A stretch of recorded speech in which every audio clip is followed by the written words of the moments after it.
whatever. I wanted to see more champions revised, brought up to par to where we're like, look, we can use these champions in the game now. These are amazing champions. Stu here with Raid Shadow Legends to talk about all the champion revisions we're going to have in 2.2. It just came out tonight. Wow, Scratch and I were doing our hot and spicy chicken challenge. I have 15 of these. I have another bowl over there that I ate. So make sure you check it out. I am ready to eat my Japanese coolish ice cream. But we're going to go over every single champion that they have here very quickly because we already did this just on stream 5 minutes ago. So let's get straight into it. They talk about the forge we're going to have in 2.2. We've already done that to death.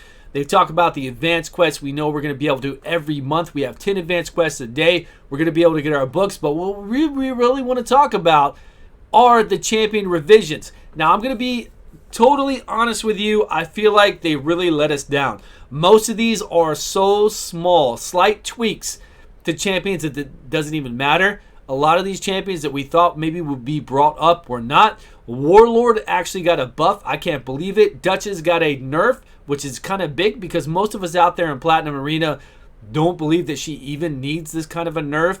Kind of destroyed her for clan boss, for you to do your clan boss teams out there. If you're doing a 4-3, 3-1, whatever you were doing with the clan boss team, you can still use her, but definitely a nerf for her on Duchess. Kandraphon got a cool buff, and as far as everybody else, even our boy Drexstar Blood Twin, pretty let down. So we're talking about almost 40 champions with so small of a change in their skills that you're just like, you know, whatever. Rotos is the first one here, right? Damage slightly decreased on his A2, on his plunder skill here. The biggest takeaway is that he has a 5% lower chance to take an additional turn on his A1. Okay, not that crazy. Might make a difference. But his A3, right here. Enemies killed by this skill cannot be revived. This champion's max HP from Vitality Plunder skill is not at max. Basically what they're saying is that if you haven't used that A2 and reached that 60,000 threshold on his max HP, that he will not block revive. Grants an extra turn if you kill the enemy. So he's still going to get an additional turn, right? You're still going to ignore 75%, 60% defense now, so he's like 15% less. That's going to make a difference, but he still hits so hard. You should be able to nuke somebody, take an additional turn, and then do the plunder, which is slightly decreased, but they can revive. That's like the big takeaway. The biggest takeaway is that really when you use that A3, he's not going to block revive. Not unless you've used plunder a little bit and you've got his HP up there quite a bit. He won't. So the enemy team will be able to use their Arbiter and whatever else to bring back a champion. It's going to make a big difference. It really will make a big difference. I can't wait to see this in action and see how it plays out. It's a big nerf, and I think it's well deserved. He's still going to play very well the way he is, but I think this was needed, and we're just going to have to see how it works out. I don't think it's going to ruin anything you currently do in the game with him. Even in Arena, I think he's still going to be fine. He's just going to be able to, we're going to be able to revive champions that were killed by him for a little while. Okay, Siphi, the Lost Bride. We knew this was going to happen with her. I knew they were going to add an additional turn on her A2 for her bus. They did. They added an additional turn on her for that. And then her passive would heal 15% normally. Now it's down to 10. Don't worry. She's going to be still as amazing as always. And they didn't mess with the resistance on her A1. So I wouldn't worry about her too much. I think she's still going to play just as amazing as she did before. Arbiter. I didn't know there was a buff increasing our 30% on the revive and then get the turn meter increase. But there was. So now instead of 30%, we get a 20%. That's neither here nor there, really. This isn't part of the buff or debuffs. Duchess was hit pretty hard. This was an additional cooldown on Shroud of Souls. I don't feel like this was warranted. I don't feel like it was needed. But it's there. It's on Duchess. And, you know, for people who do clan boss with her, who are using her in your, like, whatever speed comps you were doing with her, it's going to affect that. It really will affect that. It's going to affect us in Arena, especially when we're doing block debuffs against Torment and whatever else. But we'll just have to see. We'll just have to play this one out. I'm not going to say that I'm mad about it. I have a Duchess as well that I use, but I just don't think it was needed. Madam Sirius went from a 3-turn cooldown to a 2-turn cooldown. Who really cares? This isn't going to affect that much. Big deal. Coronar is A1 went from 10% decreased turn meter to a 5% decreased turn meter. This we knew was coming. The problem is that he's not that great by himself, and she Manaya isn't that great by herself, so they needed to buff both of them. So they lowered his turn meter here. He's going to get 2 hits with her and decrease turn meter by 5% and 5%. Before it was 10% and 10%. So now they're both kind of garbage. I don't get it. Buff those 2 champions, please. Let's do it. Blind Seer. I had tons of hope for Blind Seers. By the way, I'm like 5 beers in. I'm 15 spicy chicken wings in. My mind is scrambled right now because I just got off the spicy chicken challenge and we're going over this. Blind Seer, I was hoping for a lot more. You know what they consider a buff in this game? Switching around the way that we buff champions so that they don't get frozen from Torment. How funny is that? Like, this is a buff to her. Before, she would place up shields and then do a block debuff, so you had a chance that everybody would just get frozen, just like Mausoleum Mage still does right now. So, sorry about you, Mausoleum Mage. You didn't get this change around of skills. But they're changing her skills here, and that's a buff. Look at this. Then instead of whatever shields, I think the shields are the same as well. So, that is Blind Seer's buff. Instead of placing HP first and then block debuffs after, now she's placing block debuffs first, HP shields after. Is that a buff? Hell yeah, because you're not getting frozen, but it should have already been taken care of. So it's totally silly. Here, though, she revives all allies with 35% HP, places the block damage, and instead she doesn't do damage to herself. The cooldown is lowered by 1. You know, in this all defense and all battles, I feel like Blind Seer needed to be buffed up, and all they did is do what the obvious thing was. Remove her doing damage to herself, and then obviously any champion, all champions out there that do block debuffs should do that first so that everybody isn't frozen, and then apply whatever buffs they have after that. Common sense, man. That's just common sense for this game. All right, let's go on to the rest of them. Warlord. Warlord, for some crazy reason, got a buff. I have no idea why Warlord on his A3, the possibility to drop your turn meter down and to push back all your skills, got a 1 turn lower cooldown. That is insane. Now keep in mind, anything you see here, these percentages, these cooldowns are all base. They do not have into account for you to put in books in there and to lower those cooldowns or increase the percentage to apply stuff. All these are base. Keep that in mind. So why they did that for Warlord, I don't know. I think Warlord, and anybody can agree with you that has been playing Warlord in in-game arena or anywhere else in the game, did not need this buff.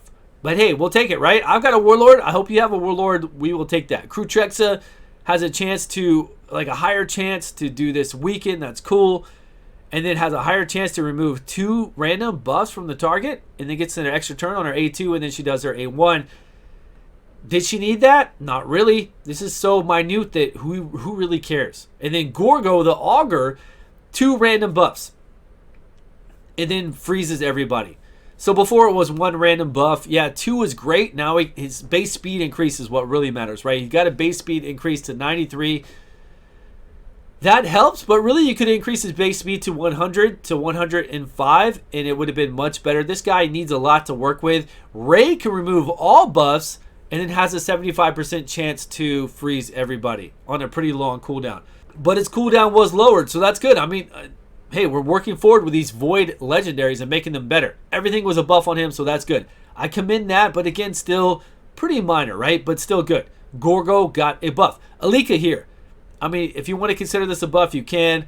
Higher percentage chance to lower the skill cooldown. If it wasn't 100% chance before, and you're just now bringing that up to 100% chance along with books, that's the way it always should have been. And they lowered the cooldown here. But I will tell you, though, that if somebody is at a no cooldowns on their abilities, and I've tested this out with her when she first came out, if my skill is off cooldown and I lower it by 1 turn and then I take my turn, it goes off a cooldown. And you can just take it right away. So that ability for her, like, I think they just threw champions in here to make it seem like they were doing something big, and then nothing was happening. I don't know. Elder's Guard right here steals all buffs from the target after the attack. So he always did this on his A2, right? Attacks 3 times, additional attacks here. Places the HP debuff, True Fear debuff for 1 turn if this attack places the 3 extra turns. And then now he steals all buffs from the target. Not impressed. I'm really not impressed with that. And then this one here on his A3 also places a provoke debuff on a legendary champion for 1 turn. So if he does this, attacks all, places a fear debuff, and then also places a provoke only if they're legendary, that's pretty sweet. I honestly don't think it should be if they're only a legendary, but let's say you're facing off against only legendaries. That's actually pretty cool. So we're going to get a provoke, and then this other part is really cool, and I don't know how it's going to play out until we test it. Inflict damage equal to this champion's attack when attacked by a legendary champion. So right here, we take 15% less damage for legendary champion, and then if we're hit by, say, a Hegemon comes in and AoEs us, he's going to hit that Hegemon back equal to this champion's attack. And then any other legendary, we're going to have to see how that works. Is there a cooldown on it? If there's no cooldown on it, that's great. There shouldn't be. And how hard can we get this to hit? I don't know. We'll have to see. Kandraphon was a really cool one. Like, this guy pretty much is very different now. He was really the only one to get a full semi-rework, kind of reworked into his stuff. So before, right here, damage increased by 40% while attacking under Veil, Perfect Veil. That was actually always that way, I believe. And then receives a 40% less damage while under Veil or Perfect Veil, which is great. 40% less damage is amazing because he gets a chance to put Veil up here. You'll see in a minute. Also boosts his champion's turn meter by 15% each time this champion receives damage while under that Veil. Does not work if this champion is the only one alive on your team. That's fine. Their active effect places a Perfect Veil buff on the champion for 1 turn each time an enemy turn meter is filled.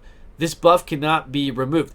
This shouldn't be under active effect. I don't know why it is under an active effect, but it's reading like anytime the enemy gets a turn meter, this guy is going to go under Veil. That's really good because then he's going to take 40% less damage, actually 45 because he's under Veil from what I can remember. And then also he's going to do 40% additional damage when he does his AoE. Then if he kills somebody, he gets to take an additional turn.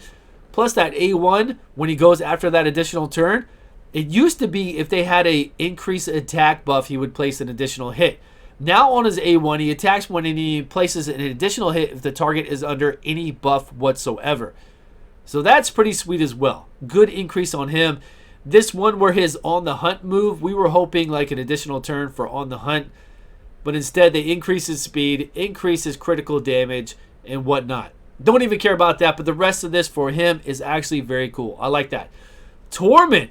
Torment pretty much got a buff, man. If you look at Torment the way he is right now, remember, these are base stats. He used to have a 15% chance to place freeze debuff on the enemy each time that there was a turn meter or a buff filled, right? Receives a buff or a turn meter. Now he's got a 20% chance, but he only has 2 times. 2 chances to freeze a person. Well, that's all he needs. Like if I'm an Arbiter and I do an increased turn meter buff along with the increased attack, now I've got a higher percentage chance to freeze everybody. He's only got 2 chances, right? That's all Arbiter's doing. She's doing 2 things. So now he's got a higher chance to freeze somebody. So Torment got a hard buff. Because I know before, let's say before if somebody put up like a Siphi. A Siphi put up all her buffs. Well, she's going to block debuff anyway, so it doesn't matter. Most people put up 2 things. They either do a turn meter increase and a buff, or they do a, 2 buffs. I mean, Torment just got a buff. That's it. I don't even know why they have this in here about his coming back to life. There's been no change in that, so I don't even know why that's there. I have no idea. Bystopsis. This guy could do things before, but he had always a prerequisite that something had to be applied already, like this block skill cooldowns for him to do the decreased attack. Here we've got, on his A1, has a chance to block skill cooldowns, and then also has a chance to place True Fear on from his A1. That's pretty cool if they were already targets under block skill cooldown. That's decent, right?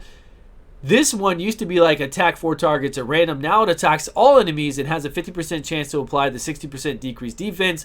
Also has a chance to apply block skill cooldowns. I think both of these go up to like 75 each. So that's decent. But I don't think that's going to bring him from like Bystopsis. Let's break him out of the vault and use him all the time. But these are a decent buff. For sure, a buff. Okay, moving on to some of the epics. I really had high hopes for some of these epics to be much better than they were before, to be improved. Azur, for one, had a 4-turn cooldown on his ally Protect. We have Nazana. We have Rearguard Sergeant. We have, what's the other guy's name? Vergus, who all have ally Protect on a 3-turn cooldown, along with a lot of other people. They didn't address that. He's still on a 4-turn cooldown. Now he just has a higher percentage chance to place this stun. Steel buffs at a 50% chance, or steel turn meter here. if they're not under stun. I don't think he moved. He is an epic Void champion, and I'm very disappointed with this. It's like whoever decided to buff and nerf these champions doesn't play this game for the most part. Or at least they didn't care about what they were doing with these champions. They were like, oh, you know, Bushi, we're just going to make sure that the skill that he already crits on all the time increases crit rate. That's cool because that's actually not bad because you know we're not going to do crit rate for the rest of his skills. So we get an increased crit rate on that one and it increases speed buff. Okay, I'm not saying that that's not a bad addition to Bushi. I'm glad they didn't change him up because he's a good champion. And those are good changes that they made to him. But it's like, they're so small, you know? This could have been happening over the years. So it's the issue is timing, right? They could buff champions every month and give us like a consistent buff of champions, but instead they're doing this big balance patch where we're supposed to be getting all these revised and nerf champions, but really it's just a lot of like, okay, Madam has a 1 turn longer cooldown. Did she need that? Sure, she could use that. There's no problem with that, but I don't know. I think our expectations, because it's been so long since we've had nothing happen, have been just blown up because we need this on a consistent basis instead of just like this. So anyways, Bushi's there. Let's go Hexia. Hexia has an increased chance to do the decreased defense and she has a higher chance to place it. That's good for her. I like that. Damage increased by this for all debuffs on her. Debuff stacks up to 30%. Again, debuffs on her. Not a big fan of that. Debuffs getting up on my champion. Maybe we could pair her with our boy down here. What's his name? Gerp Tuck. We could pair her with Gerp Tuck and get those debuffs up. And get a little extra damage along with Gerp Tuck damage. Attack one enemy, extra turn. Hey, that could work, right? I just thought about that. Maybe that will be the new Gerp Tuck Hexia combo that we've all been looking for. Could be. All right, Pitiless One.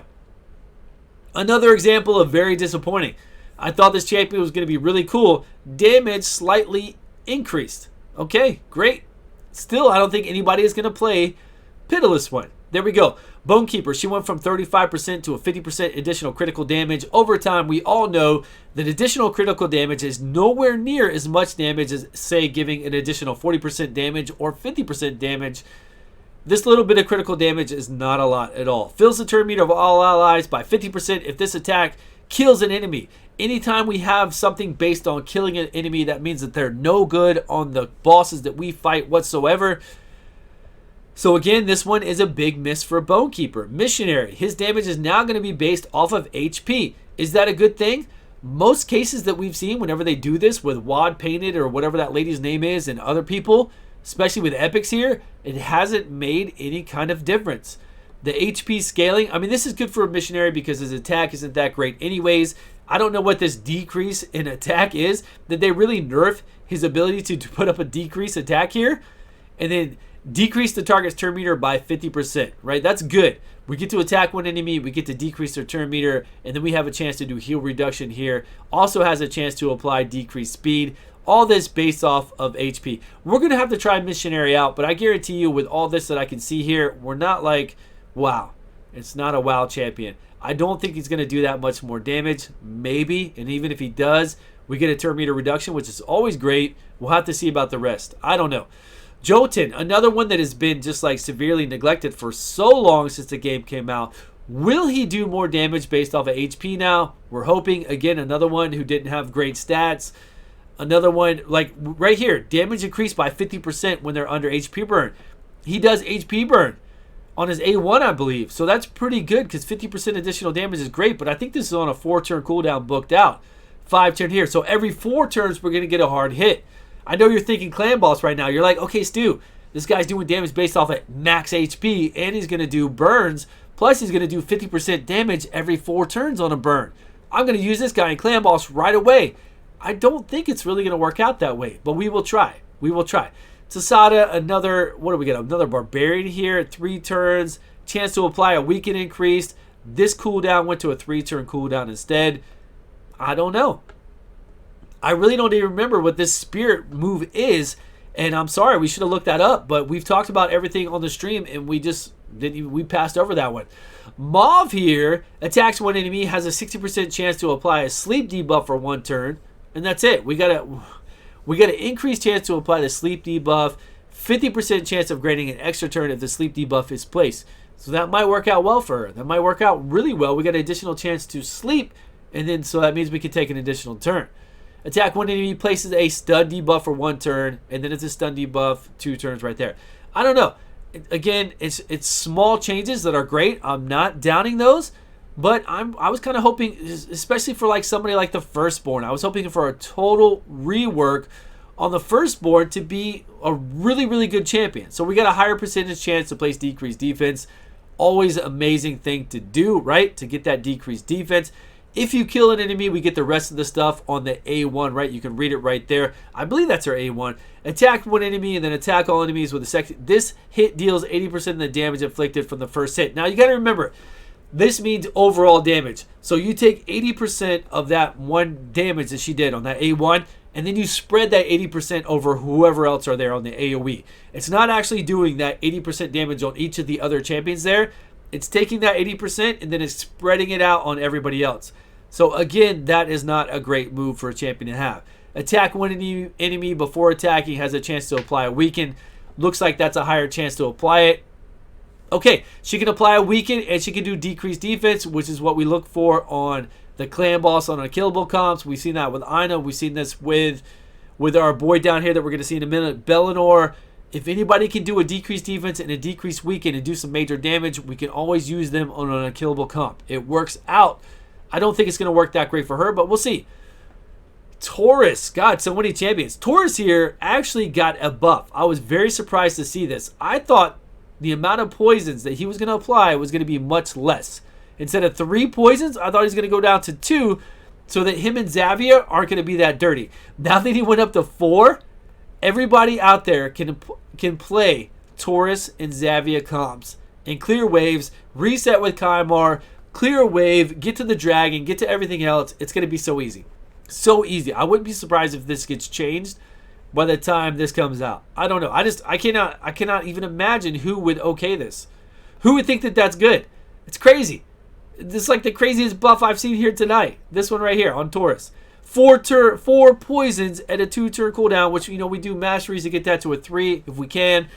And then Xavier just blows it up and kills everything. I don't know. I'm dumbfounded by that one. Snorting Thug steals an additional stuff. Whatever, Snorting Thug. Not impressed with you. We already know that you don't do that much damage, even with that ignore defense that we thought you would. Rowan, right here. I thought, you know, I just wanted to make her an Aethar. I wanted to make her a Kale. She kind of got that. Now, remember, this is base 75%. With books, it's going to go up to 90%. With Masteries and Sniper, we can get that up to a 95%. Why on earth would you take it to a 95%? Why not just make it so that she has a 100% chance to attack that one enemy and to place 4 poisons up? 4 or 5% poisons for 2 turns. Come on. Make this girl what she should be. She's a Void Epic champion. She should be just like Aethar. Aethar's is random for 4, but he will apply those poisons. She attacks one enemy and applies those poisons. Just let her attack one damn enemy. Give her a 5% more so that we get Sniper. She's at 100% chance. 95% chance blows my mind. But I will tell you this. Now that she's at a 95% chance with Sniper on those 4 hits to apply the poison, we can finally use her as a real means to kill the dragon. If you get her. We definitely can. And you can use her in Clan Boss at lower ranks and whatever coming up to do poison damage as well. She works. She will work. Hope, I don't even, Hope, what? She needs to remove all buffs. She needs to apply like a decreased defense, kind of like Madam, except she doesn't do the decreased attack, but she's not doing that. Plus, she's getting her buff up a little bit. She's her A1 with a block buffs, a little increase. Just change this champion. Make her better.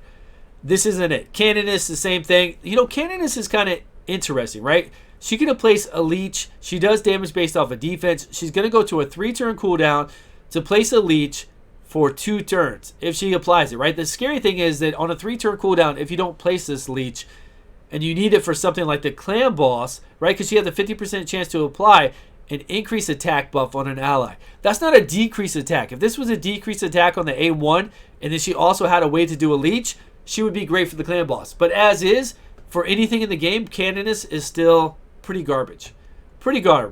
Norog, I actually like this. They changed his A1. Instead of applying a what was it? Decrease attack, he's applying a block skill cooldown, which is really cool. And then decrease the damage taken by all allies if they are under one or more buff by 50%, which he does right now. He decreases all damage by 15% right now. But if you're not under a buff, if you have no buffs on you whatsoever, he'll decrease it by 25%.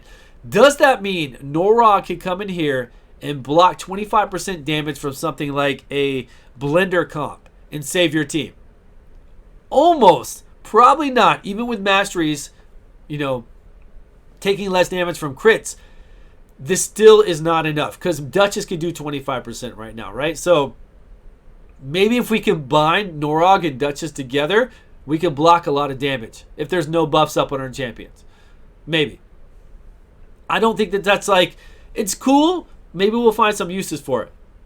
It's good. It's good. It's a buff, right? It's something. Astrolith. How many people thought Astrolith was going to get a total new rework, right? This guy right here. I thought she was going to get a total new rework, something really cool.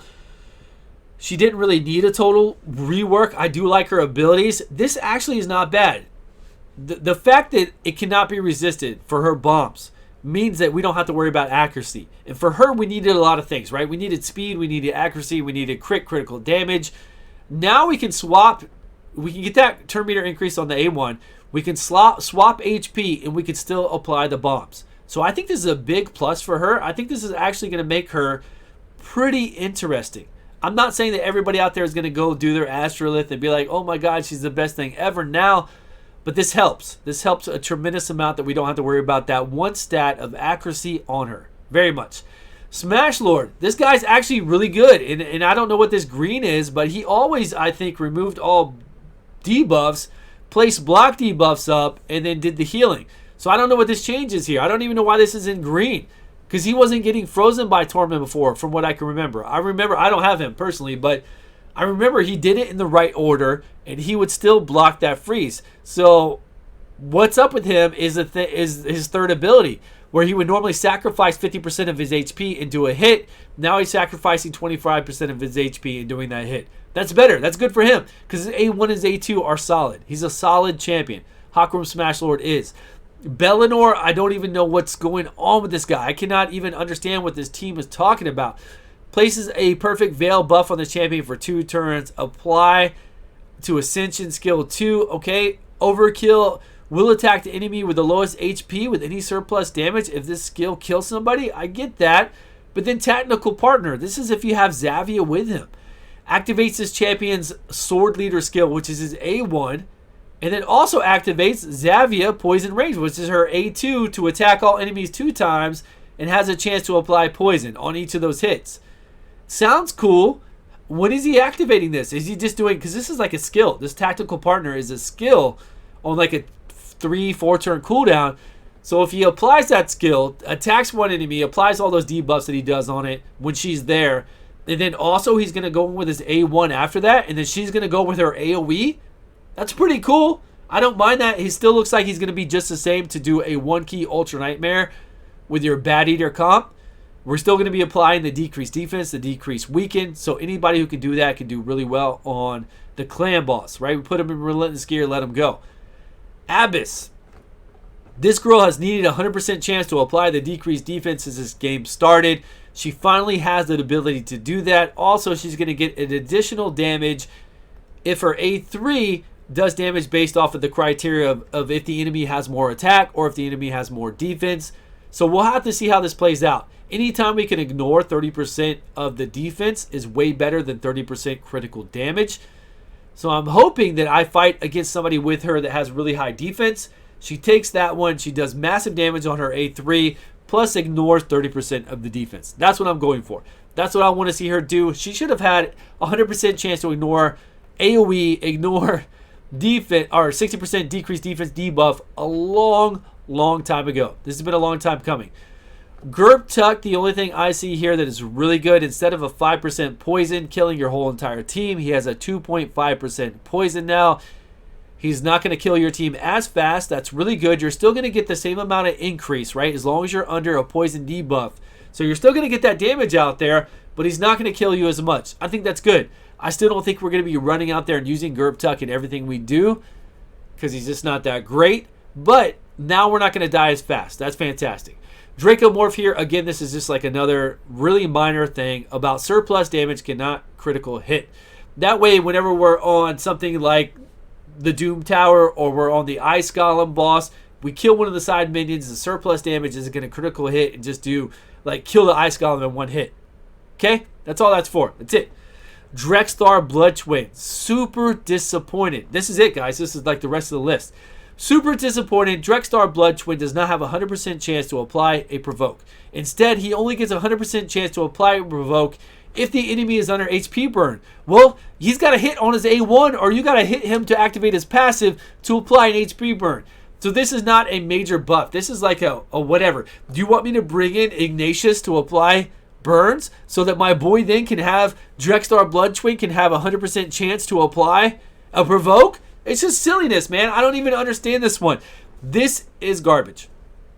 Total Heart garbage. Also places a 50% decreased attack debuff for 2 turns if the provoke debuff is placed. Well, we've already talked about the provoke debuff. We might get a chance, 60% chance to do it normally with books. So yeah, we get a new decreased attack. That's cool. Take away the decreased attack, give me a 100% chance to provoke, and we're talking business. Because then we still have his passive to apply burns. This champion's resistance increases by 10 for every enemy under HP debuff. Stacks up to 50. That's cool for the spider boss, right? If we want to use him as a slow burn for spider, again, we don't get a 100% chance to provoke. Now we're getting a little bit higher resistance to make sure we don't get poisons up on ourselves, which really we can get to that cap anyways. It's not that big of a deal. Get to like 200, 250, whatever we need on the spider boss, spider 20, and we'll be fine. Not great. I don't think that's great at all. I am very disappointed in 80% of these champions. Very, very disappointed in 80% of this. I feel like it's stuff that should have been like minor things that should have been done every month as we play this game. We should have had 5 or so champions buffed or nerfed, and then we would not be having this big one of a whole bunch of letdowns. As far as like Blind Seer is a letdown to me, Corner or whatever else. Madam Cirrus, 1 turn cooldown. Woohoo! Okay, I get it. It's good. She needed that. That's fine. But you know, whatever. I wanted to see more champions revised, brought up to par to where we're like, look, we can use these champions in the game now. These are amazing champions. Something like Kandraphon was switched up. That's really nice.